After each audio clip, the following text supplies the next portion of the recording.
सपना अपने mummy papa के साथ शहर में रहती है। सपना पढ़ी लिखी और सुंदर भी है। सपना के मम्मी पापा सपना से बहुत प्यार करते हैं। सपना अपने कॉलेज में मोहन नाम के लड़के से प्यार करती है। मोहन गरीब परिवार से है। एक दिन सपना मोहन से कहती है, अब हमें शादी कर लेनी चाहिए। लेकिन सपना, मेरा परिवार गांव में रहता है। शादी के बाद तुम्हें गांव में ही रहना पड़ेगा। लेकिन मोहन, मैं तुम्हारे बिना नहीं रह सकती, फिर चाहे मुझे तुम्हारे साथ कहीं भी रहना पड़े। एक दिन सपना अपने मम्मी पापा को मोहन के बारे में बताती है। तो सपना की मम्मी कहती है, लेकिन सपना, तुम गांव में कैसे रहोगी? हमारा सपना था कि तुम्हारी शादी एक अच्छे परिवार में करेंगे।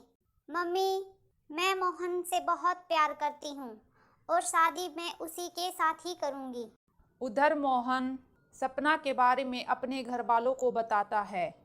तो मोहन की मम्मी कहती है, बेटा, तुम्हें पता है ना शहर की लड़कियां कैसी होती हैं। ना कोई काम करती हैं और ना ही बड़ों की इज्जत करती हैं। नहीं मम्मी, सपना ऐसी नहीं है। कुछ समय बाद दोनों की शादी हो जाती है।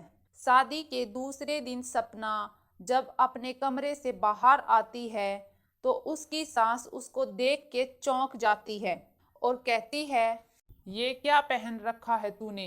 ये तुम्हारा घर नहीं है, ससुराल है, समझी? जाओ और कुछ ढंग के कपड़े पहन के आओ। पर माँ जी, मेरे पास सारे ऐसे ही कपड़े हैं। क्यों, तेरी माँ ने कुछ सिखाया नहीं क्या? ससुराल में कैसे कपड़े पहनते हैं? माँ जी, मैं तो ऐसे ही कपड़े पहनूंगी, आप चाहे कुछ भी कहो। शाम को मोहन घर आता है तो उसकी माँ उससे कहती है, मैंने पहले ही कहा था कि शहर की लड़की से ब्याह मत कर, पर नहीं, तुझे तो अपनी पसंद की लड़की से करनी थी। देख ले कैसे महारानी बन गई है। क्या हुआ मम्मी, ऐसे क्यों बोल रही हो? तभी सपना वहां आ जाती है और मोहन से कहती है, देखो ना मोहन, तुम्हारी मम्मी मुझे हर बात पे टोकती है। इनसे कहो मुझे जैसे रहना है वैसे ही रहने दे। इतना कह के सपना अपने कमरे में चली जाती है।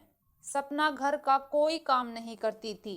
पूरा दिन कभी फोन तो कभी टीवी देखती रहती थी। घर का सारा काम मोहन की माँ करती थी। मोहन की माँ सपना की हरकतों से परेशान हो चुकी थी। मोहन की माँ कैसे भी करके सपना को इस घर से निकालना चाहती थी। एक दिन मोहन की माँ मोहन से कहती है, मोहन, बोल दे उस महारानी को या तो घर का काम करे, नहीं तो यहाँ से चलती बने। बहुत हो गया तमाशा। क्या इसी दिन के लिए तुझे पैदा किया था? जा बोल दे उसको जाके। मोहन ये सारी बातें सपना को बताता है और कहता है, सपना, मैंने तुमसे पहले ही कहा था कि मैं गांव में रहता हूँ और मेरे माँ पापा का इस दुनिया में मेरे सिवा कोई नहीं है। ना तुम घर का कोई काम करती हो और ना ही मेरी मम्मी की कोई मदद करती हो। अगर तुम उनका ख्याल नहीं रख सकती तो तुम यहाँ से जा सकती हो। सपना मोहन को बहुत गुस्से से कहती है, पागल थी मैं जो तुमसे शादी की मैंने। मुझे लगा था तुम मुझे वैसे ही रखोगे जैसे मैं चाहती हूँ। पागल हो गई थी मैं तुम्हारे प्यार में। लेकिन मैं यहाँ नहीं रह सकती। कोई नौकरानी नहीं हूँ मैं जो यहाँ घर का सारा काम करूँ। अगर तुमने जाने के लिए कह ही दिया है तो मैं जा रही हूँ। ऐसा कह के सपना मोहन और उसके परिवार को छोड़कर चली जाती है।